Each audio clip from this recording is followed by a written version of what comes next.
dipersembahkan oleh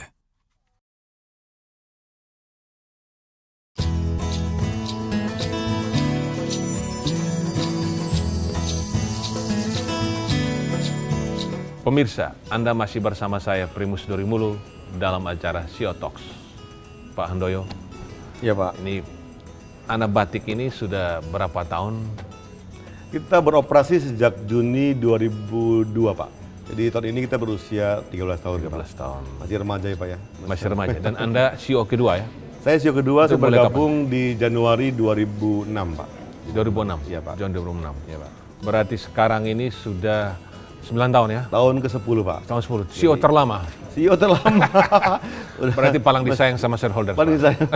Mudah-mudahan Pak. Nah, sampai bisa bertahan dan membesar ya. Sekarang kalau saya tidak salah asetnya di atas 2 triliun ya. Iya Pak. Dan salesnya cukup besar 2,5 Iya, Pak. triliun ya. Iya Pak. Nah, apa yang membuat Ana Batik bisa bertumbuh Jambang, ya. cukup cepat dalam persaingan teknologi? Tadi ada Iya Pak. berapa? Di atas 1.000 ya perusahaan teknologi ya. Kalau di perbankan ada puluhan. Ya Pak.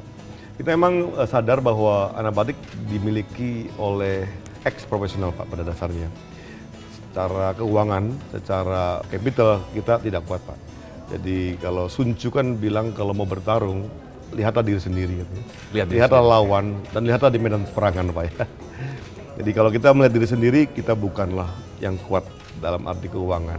Tapi kayaknya kalau soal kerja kita lumayan lah Pak kekuatannya. Nah kita lihat bahwa di pasar itu sebagian besar perusahaan IT yang terkemuka masuknya ke hardware, tidak masuk ke dalam aplikasi yang kompleks Pak.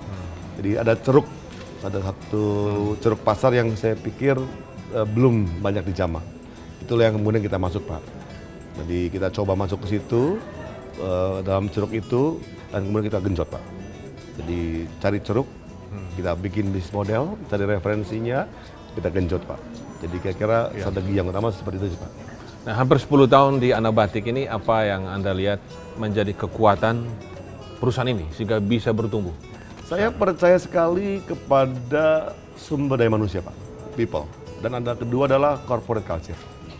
Jadi itulah yang kedua, dua hal yang saya coba bangun Pak, di Ana Batik. Culture apa yang paling kuat? Culture pertama adalah dihargainya kebebasan berpikir Pak, bertindak. Jadi kalau Bapak lihat di Ana Batik tidak ada absensi, jadi mereka itu bebas sekali, nggak ada harus masuk jam 8, jam 10. Loh, kalau dinilai apa yang dinilai? Nah, mereka tuh punya KPI Pak. Jadi setiap 3 bulan itu kan ada satu, ini seperti bulan Juli Pak. Ini adalah periode di mana kita menilai mereka. KPI every KPI, year Pak. ya? Tiap 3 bulan, Tiga ada bulan? besaran, tapi tiap 3 bulan kita evaluasi. Kita bagi bonus Pak, tiap 3 bulan itu. Jadi terpenting kontribusinya. Pertama adalah kontribusinya, outputnya. Karena kita kan bekerja untuk satu industri yang memang 7 hari kali 24 jam Pak. Kita nggak bisa berhenti dari jam 8 sampai jam 5 sore Pak. Jadi ada flexi time. Flexi time. Jadi Flexi absensi time, tidak penting, tetapi dipastikan oleh manajemen bahwa setiap karyawan itu sedang bekerja. Betul, dan kalau dibutuhkan tuh available. Dibutuhkan available. Nah, luar biasa. Itu bisa bertumbuh ya. Salah satunya yang kita coba bangun budaya dipercaya. Oke. Kemudian Pak Handoyo bisa sampai di sini ceritanya? Saya Pernah di beberapa perusahaan ya? Pernah di Multipolar juga? karirnya di 3 grup besar Pak. Jadi grup pertama, grup waktu itu grup paling besar di Indonesia. Saya waktu itu bekerja di salah satu unitnya mereka yang menjadi agen dari komputer Jepang Pak. Saya sebagai hardware engineer. Saya bertahan sekitar 3 tahun Pak. Jadi kemudian saya pindah ke grup besar lainnya, tapi lebih banyak masuk ke bidang software.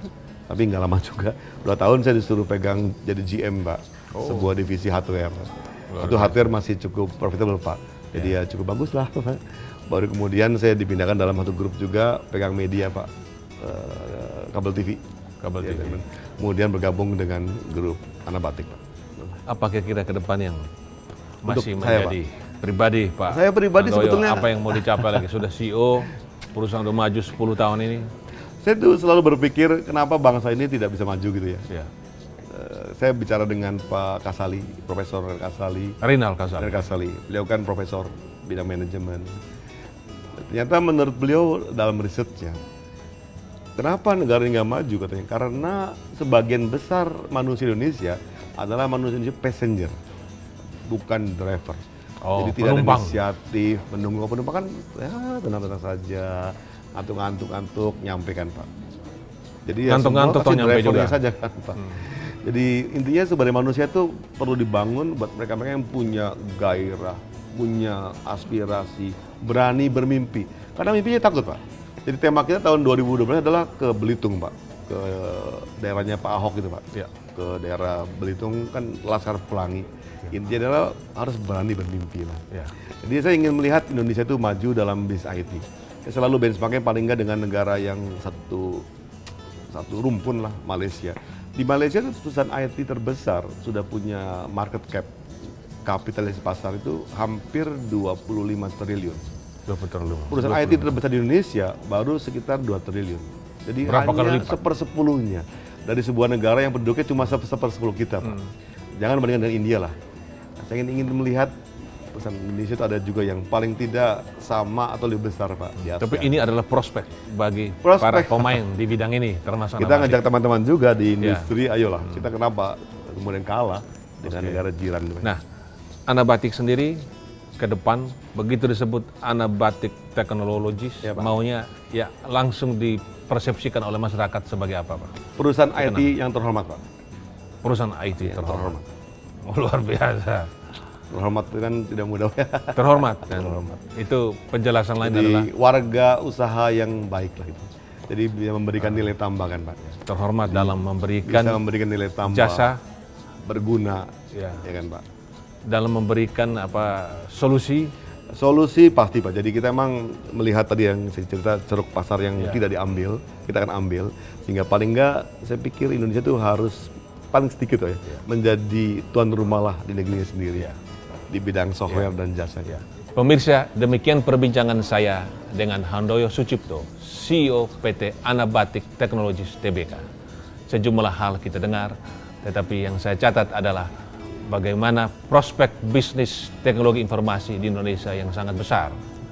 Karena ketergantungan masyarakat terhadap teknologi makin hari makin besar dan prospek besar.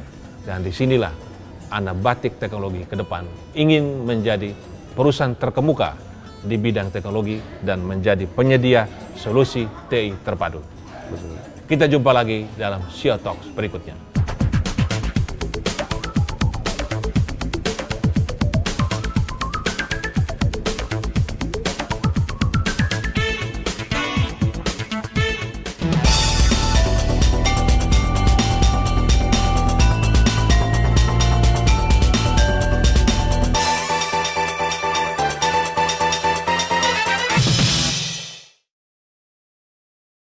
Dipersembahkan oleh